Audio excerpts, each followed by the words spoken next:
No segundo trimestre deste ano, a Petrobras teve um lucro líquido de 54 bilhões e 300 milhões de reais. E vamos conversar sobre isso com o Fausto Augusto Júnior, que é diretor técnico do Diese. Boa noite, Fausto, tudo bom? Boa noite, Ana. Boa noite a todos. Fausto, para uma empresa, que desde o primeiro dia deste governo foi falsamente acusada de dar prejuízo, o que significa esse lucro todo da Petrobras de mais de 54 bilhões de reais? Ana, a gente está assistindo nesse capítulo aí talvez um dos grandes movimentos de transferência de renda dos mais ricos para os mais pobres para os mais ricos.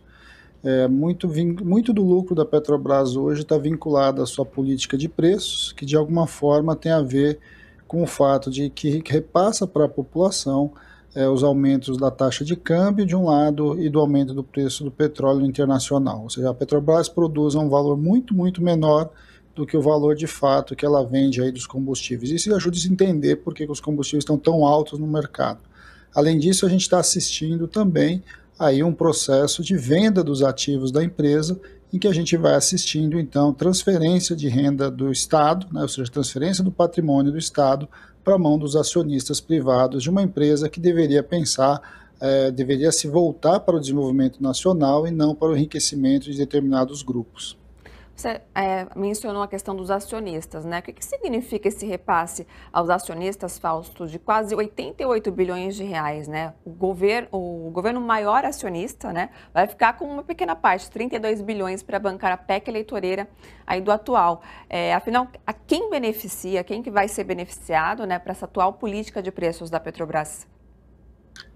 Então, Ana, se a É, gente olhar bem, nós estamos falando aí nesse valor só no segundo trimestre, ou seja, quando a gente olhar para o semestre, nós estamos falando em mais de 136 bilhões que estão sendo repassados aí como dividendos para os acionistas da Petrobras. Chama bastante atenção quando a gente olha números tão grandes em uma discussão em que a gente sabe que na prática esse recurso está saindo aí de cada um dos consumidores que paga muito mais alto no preço do combustível, para o conjunto da população, né, porque o preço do óleo diesel está diretamente vinculado aí, aos preços gerais da economia e ao próprio gás de cozinha, né, ou seja, a população vai largando aí o gás de botijão, voltando a queimar lenha, e aí você vai transferindo esses recursos dos mais pobres para os mais ricos. Quem são esses mais ricos? São os grandes grupos detentores aí das ações da empresa e que de alguma forma essa é a política de gestão de uma empresa que na prática ela, apesar de ser estatal, pratica uma política de uma empresa privada.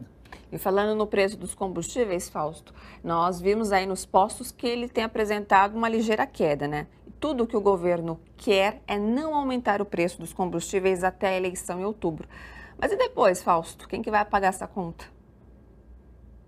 Bem, então, só para a gente olhar, né, um pouquinho, a redução que a gente tem assistido hoje no preço dos combustíveis está vinculado à, na verdade, retirada de recursos direto dos estados e municípios por conta aí da PEC que limitou o valor dos impostos do ICMS sobre combustíveis, ou seja, ICMS são recursos basicamente do estado, dos estados e que normalmente são vinculados às verbas de educação, saúde, assistência social.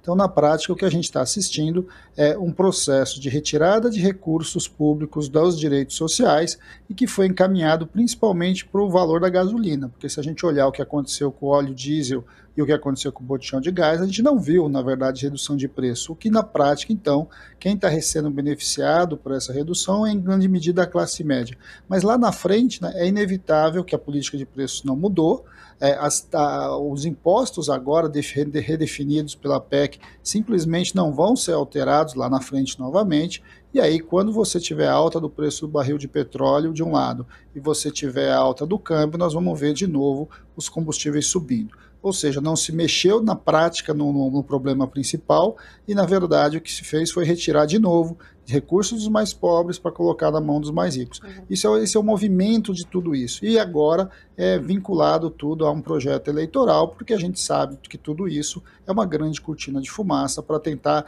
esconder o real problema e tentar aí, não colocar o combustível como um dos grandes vilões aí, da baixa popularidade do governo Bolsonaro. Na verdade, um crime que nós estamos assistindo, com o maior patrimônio que a gente tem, que é a Petrobras de um lado, e de outro com essa transferência de renda dos mais pobres para os mais ricos.